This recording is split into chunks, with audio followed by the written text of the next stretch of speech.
And so tonight we deliver on President Trump's promise to repeal and begin replacing it with two big principles. One, to restore state control of health care, get it out of Washington, and also to restore the free market. That second part is in the Ways and Means area. So we begin by repealing the awful taxes, the mandate penalties, and the subsidies in Obamacare, and to give Americans the freedom to buy plans that they need.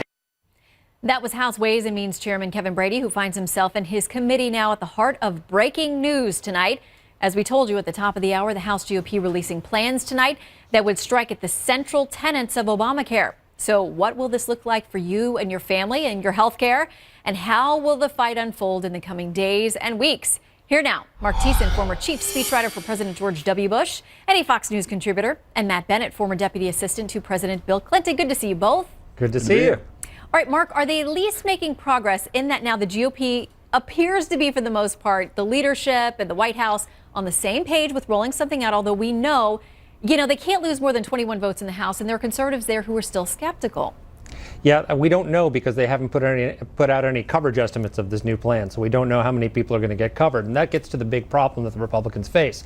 Many of the people who got coverage under Obamacare did through the Medicaid expansion. There were some Republican governors like Scott Walker who said no and rejected it. But in 13 red states that voted for Donald Trump, the governors accepted the Medicaid expansion. And so if you just repeal Obamacare without doing something to take care of those people, there are going to be millions of people who lose their health care plan. That's the Democrats' job, to take away your health care, right? So keep your doctor, keep your plan, right? So the senators from those states, many of those states are going to say, Republican senators are going to say, unless there's a plan to take care of these people, then we're not voting for it. And then the other side, you've got some of the conservatives who ideologically want to repeal this mandate. And the problem is they really want to go back in a time machine to before Obamacare existed and just say, let's get rid of it and start over. The problem is we can't pretend it didn't exist. Millions of people got covered. So we have to find a way to cover them in a better way that's more cost effective, that's driven by the market, and is going to cover those people. But any plan that has millions of people losing their health care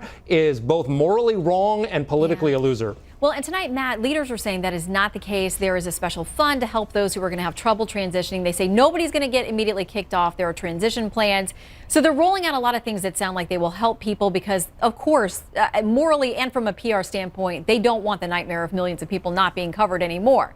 So they've talked about a lot of things. They're going to keep the pre-existing condition coverage. They're going to keep people on until 26, but they're repealing the mandate. They're repealing the taxes. How are they going to pay for this, do you think? And do you think the GOP will be able to sufficiently take the PR battle and explain how that's going to get done?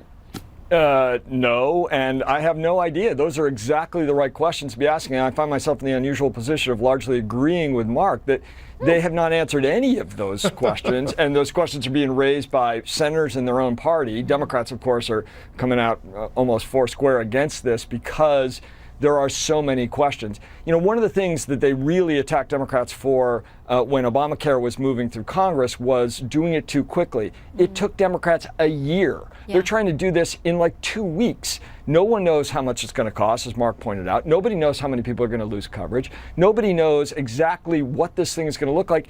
Except there are a couple things we do know. We know that there'll be a huge tax break for highly paid executives at insurance companies. If you make more than $500,000 a year in an insurance company, you get a big tax break. So that we know.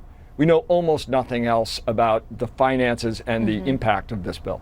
Well, we do understand that there are going to be phase outs. People can't get the tax credits, the wealthier folks. They're going to try to award those based on age, and they're going to apparently phase out the more money that you make. So it sounds like they're trying to find a balance here of paying for it and not overtaxing people. But Mark, tonight, Dr. Krauthammer on Special Report, Charles Krauthammer said the GOP is going to have to embrace the fact that this was a new entitlement under President Obama. So they can call it something else and move things around. But essentially, he says they're going to release the same thing. They have to embrace it. It's not going to be the same thing, but they do need to take care of the people who were covered.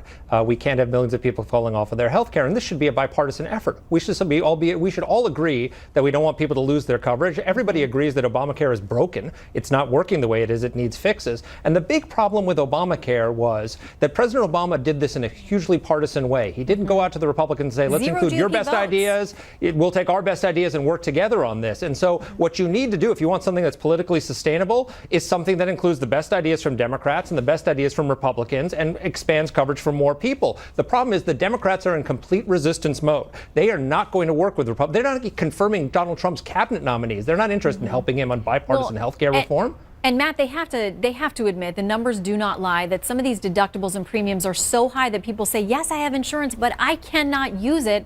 It's insane. I mean, if you're on the bronze plan, which is the lowest level, individual deductibles average $6,000.